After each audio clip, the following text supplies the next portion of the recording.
Alright guys, welcome into Formula 1 news. Just a couple of days until the Dutch Grand Prix, and rumour has it Max Verstappen will be staying put at Red Bull for next season. Mercedes have tried, but they have failed to get Verstappen to join their team. They may still achieve this goal for 2026, however, but Kimi Antonelli will be coming in the meantime. Many other big updates as well around the world of Formula 1, especially on the Mercedes side, and also some crazy news on Sergio Payrez that we're going to dive into again. Very much intrigued to your thoughts in the comments. Hit the like button if you enjoy. Subscribe if you're new as always. First of all, Esteban Ocon making some interesting statements with regard to his current team, but it won't be his current team for too much longer. Of course, he's joining Haas for next year. Says that Alpine drivers, when it comes down to development, have not been listened to. So somebody's making the decisions on the technical side, and he says that, yeah, his own kind of input, shall we say, on what he thinks they should do with the car. They don't listen to him. They haven't listened to Ricciardo. They haven't listened to Alonso, Gasly, etc., etc. So, yeah, sounds like a bit of a problem that they might need to address in the coming years. But I guess on some level, yes, Alpine have built a bad car this year, but it's not actually that bad if you consider the fact that the car is, I think, still significantly overweight because they failed a crash test at the start of the season, which set them back a long way, and their engine is rubbish. So if their engine was as good as, let's say, a top team's engine, they would probably look a bit better, and right now they have built a car that can fight on the verge of points, so maybe it's not a complete disaster for Alpine. It's just that every other team has made a substantial enough step forward over the last couple of years to make them look in a pretty embarrassing position, which it is embarrassing, like, for a work seem to be at that spot, but it's Alpine, so what could he say? Now, Mercedes, they have upgrades for the W15. Well, not really upgrades in the sense that they already brought them to the car in Spa, and it didn't work on day one, so they were like, oh my god, is our car broken again? Like, what have we done with these upgrades? Are they not working? And then they realized actually they did work, it's just, well, that's what they say, they did work, but they experienced purposing, but that was a setup problem rather than the actual upgrades. That's at least what they said. So they're going to bring them back to Zandvoort, and we're going to see how, of course, they get on this weekend at a track where Mercedes, certainly in 2022, were pretty damn good. So I think there's some excitement this weekend that, you know, because obviously Max has won every time we've been to Zandvoort here over the last few years, so, you know, who knows how much of a challenge they're going to put up to him this weekend, because it's not really been there for the last couple of seasons. Speaking of Hamilton, though, his partnership with Bono will end. Of course, 84 wins together over their 11.5 years together at Mercedes, but, and who knows, of course, they're going to still be together from now to the end of the season, but this is a done deal, right? Formula 1 are reporting it. This duo is over because, well, it's a question on whether Bono would have wanted to go with Lewis to Ferrari. Maybe he would have done, but of course there's implications with family and relocating and all these other factors that are challenging to deal with when moving to Maranello. And this, of course, the same issue that people like Adrian Newey have faced in the past. The other main factor, though, really is the whole gardening leave thing. You're on a contract, you can't just leave and go elsewhere. Hamilton can, because that's in his deal, and that's what he did. In the deal now, joined Ferrari next year. For engineers, it becomes more complicated. If Bono wanted to follow Lewis to Ferrari, it would take him at least another year, and he'd just be sitting on the sidelines doing nothing. So I don't really think that works for anyone. So he's actually going to get a promotion, and well, he's staying at Mercedes effectively. Maybe he even said that. It's like, hey, I want to go with Lewis, but, you know, if you give me more money, if you promote me, then fine. Because Bono is more than just a race engineer in many ways, but of course he is Hamilton's race engineer, and he's now been promoted to head of race engineering in the team. So he's doing that role, and he's still going to be Hamilton's race engineer for now, and probably this will also be true for next year as well. The feeling is that it's quite likely, and I think Mercedes will probably want this, for Antonelli to get the Hamilton treatment, in effect, have Bono as his race engineer. So, yeah, he will also continue to engineer one of Mercedes' drivers next year, so he might move to manage Russell, but I think it's more likely he stays on, you know, the car on his side of the garage and works with Antonelli. So I think Hamilton might get Ricciardo Adami, who's been race engineer for many drivers over the years, Sainz's current race engineer, right, for next year and beyond. So that's kind of the situation over there at Mercedes, and it definitely ties in to the Antonelli story, which we're going to get back to in a second, because there is a fair bit to say on that. What is fascinating, of course, is the fact that Red Bull have been challenged this year, which was not exactly expected at the start of the season. But a fascinating report coming out today of Motorsport Italy. So bit of a grain of salt, always, you know, even though it's Motorsport as in, you know, proper official publication, if it comes out of the Italian branch, I always take it with a bit of a grain of salt. But what they say is that McLaren are probably going to win the Constructors, right? Like, obviously Red Bull still have the advantage in the Constructors, but it's not by much at this point at all, and it's pretty likely they're going to overturn that. So that is a pretty big loss in terms of prize money, right? Now, there are benefits to coming second. You get more testing time, for example, but the teams, they want to place as highly as they can. At the end of the day, it's a massive team operation to even put these things together behind the scenes. They want to place as highly as they can. They've got investors, you know, they've got owners, they've got stakeholders, and they need some cash. And, you know, obviously you get money for winning the championships, and depending on your championship position, you get more and less prize money. So, of course, they say, well, Payrez, bit of a problem, right? Because this is rather remarkable. In the last 8 race weekends, Checo has obtained 28 points against Verstappen's 141, and that's a pretty similar number to what we've seen from, you know, Hamilton and Piastri, and Norris isn't too far behind either, but Payrez has got 28 points in that period. So the Constructors is probably going to go, isn't it, really? Like, at this rate, are they going to win the Constructors? Yes, maybe, if what we talked about yesterday, where they're going to take some parts off Perez's car, put some older parts on, that's going to help Payrez understand, you know, find the balance, whatever.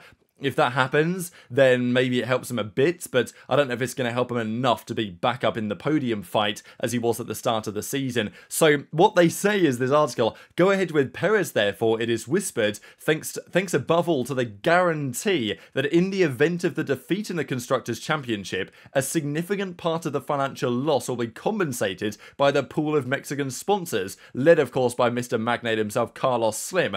A scenario that would confirm Red Bull's awareness that the sprint for victory in the team classification will be anything but a downhill path, right? So, you know, this is crazy. This is taking Pay Driver to new heights, isn't it, really? I mean, people are starting to call him Sergio Payrez or whatever, because, I mean, like, we talk about Pay Drivers bringing sponsorship money, and now we're talking about, well, if you don't win because of this guy not performing in your Red Bull, then we'll cover the loss financially. It's like pretty crazy. And if this is true, obviously, it implies that Payrez, if you're Payrez as well, like, are you not kind of like embarrassed by this whole situation? I don't know. Maybe it's not even true, as someone is about to suggest here in a second. But I wouldn't be massively surprised if it's true, because the word on the street was that Payrez was basically gone, right? That they'd made the decision, Red Bull, and they were ready to announce it.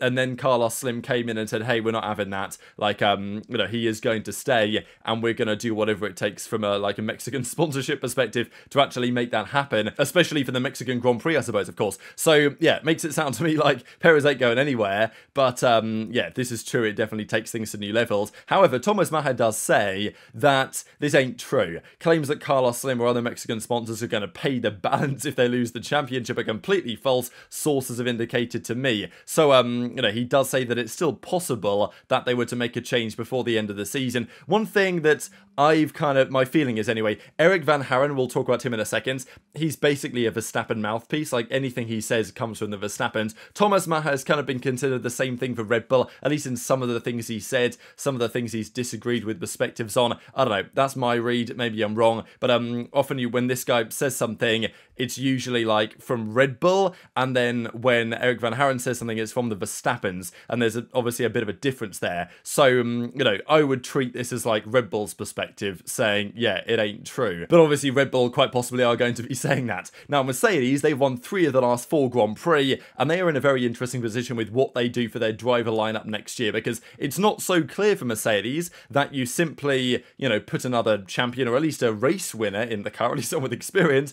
such as, let's say, Carlos Sainz, when your car is now more competitive. I think a few months ago, when the car was weak, certainly putting a rookie in the car makes way more sense, because, you know, Mercedes felt like not that many rounds ago, basically a midfield team, a midfield plus team maybe, that were not performing well at the start of the season. They were the second slowest car in the high-speed corners at Jeddah. Like, that's how far they've come. Toto still says they're not going to be able to fight for victories every weekend, but they believe that they can, and of course they've got more progress that they still feel like they can make. And of course, I think their driver pairing makes the difference when other driver pairings sometimes do not. But the number one target has always been, and continues to be, Max Verstappen into the team rights, because ever since the Christian Horner drama started to emerge in basically the early part of February, and as it continued through March and April, there was lots of discussion on whether Verstappen might leave the team, especially now their car is weaker. There's been all the talk about why it's weaker. We've discussed that over the last few days. I'm not going to get into it again, but the feeling is that Max will at least consider the possibility.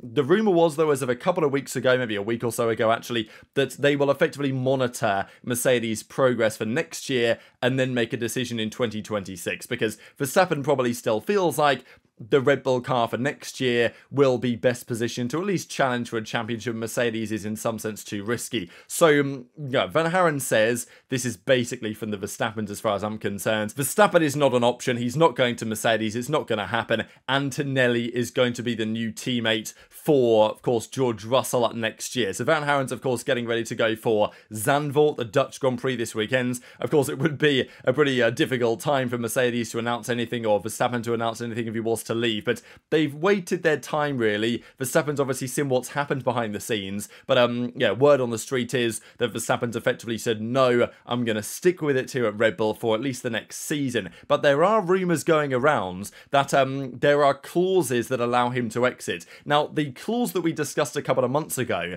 was that Helmut Marko, apparently, if he left the team, was able to basically take Max with him. So there was some sort of clause where if Marko resigns or is fired or something, Max is free to go from his contract earlier than 2028. There were rumours then recently that that contract clause was reverted after the power struggle where Horner took charge, but Marco's been given a bit more power back in exchange for that. That's a complete rumour and speculation, by the way. I have no idea whether that's true or not. However, we're now hearing that maybe there are other clauses in place where, depending on performance, then a decision might be made. So let's say Red Bull don't win the championship next year, either with Max or the constructors. There might be some sort of clause that actually allows him just to leave. So, you know, I'm sure Max has maybe some performance contract for him where they can get rid of him, but, you know, it's not going to come into play, is it? Because Max is always going to be performing at or above those levels of performance stipulations in the contract. But there's probably things the other way around where Max is like, well, if the car isn't good, I want to go. And apparently that is possible, right? So just because Max is not going to Mercedes now, which was a long shot anyway, he possibly still could in the future. So that leaves us with the inevitable teammate replacement for Lewis Hamilton, and that's going to be Andrea Kimi Antonelli. Now, there's been so much talk on this because, as I say, a couple of months ago when this was first rumoured, the general feeling was, wow, it's way too early to put a 17-year-old in a Formula 1 car. He's going to be 18, to be fair, very shortly, as we'll discuss in a second. But then again, when Mercedes were a midfield team, it's like, you know what, fair enough. Russell is a solid driver. He's a driver that Mercedes say that they have confidence in can win a championship, but I don't know if they have full confidence in that, just because they were basically down on their hands and knees begging to get Max Verstappen to the team. So, you know, if they were really convinced Russell was the guy to lead them to a championship success, maybe, you know, Toto wouldn't have been so blasé about trying to sign Verstappen for next season. But I do think that Russell is a driver good enough to win a Drivers' Championship if they have a slight car advantage. Like, if I look at Russell, Leclerc and Norris, I think that Russell is actually very strong when compared to those other two. He's got great quali pace. Everyone knows about that. His race pace and decision making sometimes leaves a bit to be desired, but I think Russell's actually somewhat underrated, really, by many other fans. And I think he's definitely on the level of Norris or Leclerc, maybe even slightly above in some aspects. So I think that if Mercedes have a great car, the best car, maybe even marginally, Russell is capable of doing it. Verstappen, of course, is definitely capable of doing it. And even, let's say, next year, the Red Bull is the fourth fastest car. If it's quite marginal, Verstappen is still going to be there or thereabouts, I would say, as a championship contender. So, you know, Mercedes, I'm sure Hamilton would be nice to keep if they're going to have a championship contending car next season. But I think Russell can probably do the job if they have a decent enough advantage. And that's maybe okay. And they might not have an advantage. They probably won't. So we'll see how Russell gets on, of course. But it'll probably be alongside Antonelli at this rate. And this is very much so a trial by fire if they're actually putting him into this car, right? But at the end of the day, it probably makes the most sense compared to other things. I mean, you can't really send him to Williams. There isn't the option there. Keeping him out of the sport for any longer doesn't really make sense either. So I think just throwing him in is the way to go. He's probably going to have a difficult time, make mistakes initially. That's how it is with rookies. But Mercedes seem to be willing to accept that and believing that he is an unbelievable talent, as I think we've seen glimpses of now in Formula 2 and every other series and category that he's raced in. He's blown people away. And I genuinely expect that to continue. Like, Toto Wolff and Mercedes are looking at Antonelli in the same way they looked at Verstappen. And, you know, I can see why they are committed to Antonelli. Now, he might not be the next Verstappen, and if he isn't, then it is what it is, right? At least they tried. I don't personally believe the idea that it's going to, like, destroy Antonelli's confidence if he doesn't have a good season. Like, I think if you've got it as a driver, if you're going to be a champion, then you've got the mentality to deal with that type of stuff. And maybe it takes a bit of time, whatever. if Antonelli's destined for greatness, I don't think this is going to stop him, is my personal perspective, and it seems like Toto Wolff and Mercedes feel the same, especially because they seem to be gearing up for the announcement, right? And they're making it quite evident, because at FP1 in Monza, so the weekend after Zandvoort, they are going to be putting him in the car in FP1 in place of Lewis Hamilton. That's the rumours of today, and this is perfect timing, right? He'll have just turned 18 at the time. It's his home race in Italy at Monza, the Circuit of Speed, and it's very likely they're going to announce him on that particular weekend, and his first time in a Formula 1 car in a proper official session. So it's all gearing up, isn't it, for that kind of handover in FP1. Hamilton, Antonelli, they make the transition, and that's what we see from next year and potentially beyond as well. Of course, if Verstappen then becomes available, then there are questions. What Mercedes do? If Antonelli does very well with respect to, let's say, Russell, because Piastri did well last year compared to Norris, given the fact that Piastri's upgrades, the Austrian upgrades that Lando got, Piastri got them significantly later. Over the course of the season, yes, Piastri was weaker, but he was pretty damn impressive. And this year, we're seeing him start to take that to the next level to some degree, Piastri. And, you know, we can maybe see that from Antonelli too. But if Verstappen is going to say, hey, Toto, you know what? Yeah, I will join in 2026 because they are still keen on trying to make that happen, Mercedes. Then, of course, you've got some serious questions on what you actually do at that point, because you can only have 2 cars on the track at any one time from the team, unless you're Red Bull, in which case you get 4. But, you know, they're not technically, of course, the same car or for the same team. So very much intrigued to your thoughts and all that in the comment section below. We'll see if it continues, because I discussed this yesterday, but I thought it was again interesting from Pierre Washer, who said that their car has reached potentially the ceiling of what its limits are. So they think they're bouncing against the ceiling, Red Bull, of what their concept is capable of. But he does also say he thinks it's possible to make a car that can go quicker. I guess maybe we've seen that with the fact that McLaren have probably had the fastest package over the last few rounds, and McLaren are saying, yeah, we can make our car better. So it is a concern for Red Bull and Max that the Red Bull technical team, now that Newey's gone, is basically saying, yeah, our car's possibly as good as we can actually make it, but we're pretty sure that it's possible to build a better car. It's just, this is our current concept, and they will potentially have to make some serious changes for next year. So very much intrigued to your thoughts in the comments below. Just one final thing I thought was interesting here on the topic of Lando Norris, because the race did a poll, 2,300 respondents over 103 countries, and like, I think I'd like a bigger sample size. I'd like to see the demographics of this, because I don't personally buy that Hamilton and even Verstappen are like, you know, the 5th and 7th most popular drivers on the grid. I guess, you know, it depends who you're asking, really. But they had Lando Norris by quite some way as the most popular Formula 1 driver in the sport. Now, of course, he's obviously going to get roasted for this, as for example on this tweet here, where this guy says, always leading a popularity contest, but never the second lap, which is pretty funny. But it isn't, like, Lando's such an interesting driver to me, because on the one hand, he has so many fans and is such a popular character, but on the other hand, gets so much criticism, and maybe it goes hand in hand, this, and by many fans seems to be pretty much hated by many, and also, is he underrated or overrated, right? In the race fans, it wasn't race fan, it was race fans. In their kind of ranking they did, they had Lando's 2nd best driver of the season, which I don't agree with personally. But then some people are saying, oh, he's terrible, Piastri's better, which I don't agree with, at least yet. So maybe on some people he's underrated. I don't know. Norris is such like an enigmatic, not exactly character, but just his position in the sport is so interesting to me, because simultaneously he seems to be, you know, hated, loved, underrated and overrated, but I just think he's pretty damn good.